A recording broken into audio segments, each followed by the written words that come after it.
வணக்கம் நண்பர்களே, இது விழிப்புணர்வுக்கான வீடியோ. இன்று நாம் என்ன பார்க்க போகிறோம்னா, உலகின் மிகவும் ஆபத்தான வைரஸில் ஒன்றான எபோலா வைரஸை பற்றி. எபோலா வைரஸ் ஒரு கொடிய வைரஸ். இந்த வைரஸ் பார்த்திங்கன்னா ரத்தம், உடல் திரவம் மூலமாக நேரடியாக பரவக்கூடியது. இது காய்ச்சல், உடல் வலி, வாந்தி இந்த மாதிரி அறிகுறி இதுக்கு இருக்கும். இந்த வைரஸை முதல்ல 1976 சயர் நாட்டில் எபோலா நதி பக்கத்தில் கண்டுபிடிச்சாங்க. அதனால் இந்த வைரஸுக்கு எபோலோன்னு பேர் வச்சுருக்காங்க.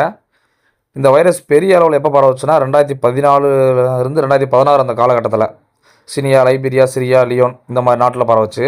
அங்கே பார்த்தீங்கன்னா 28,000 பேர்த்துக்கு மேலே வந்திருக்கு. அதில் 11,000+ பேர் இறந்துட்டாங்க. உலகத்திலேயே பெரிய எபோலா அவுட் பிரேக் இது தான். அதுக்கப்புறம் 2018 to 2020 காங்கோவில் வந்துச்சு. அங்கே வந்து பார்த்திங்கன்னா 3,400 பேர்த்துக்கு மேலே வந்திருக்கு. அங்கே 2,200 பேர்த்துக்கு மேலே இறந்துட்டாங்க. தமிழ்நாட்டில், இந்தியாவில் இது வரைக்கும் எபோலா கேஸ் ஒன்றுமே இல்லை. 2014 மேற்கு ஆப்பிரிக்கா அவுட் பிரேக் அப்போது தமிழ்நாட்டில் அரசு ஏர்போர்ட்லேயே ஸ்க்ரீன் வச்சாங்க. ஆப்பிரிக்காவிலேருந்து வந்தவங்கள செக் பண்ணாங்க. சில சந்தேக கேஸ் வந்துச்சு, ஆனால் எல்லாமே நெகட்டிவ்.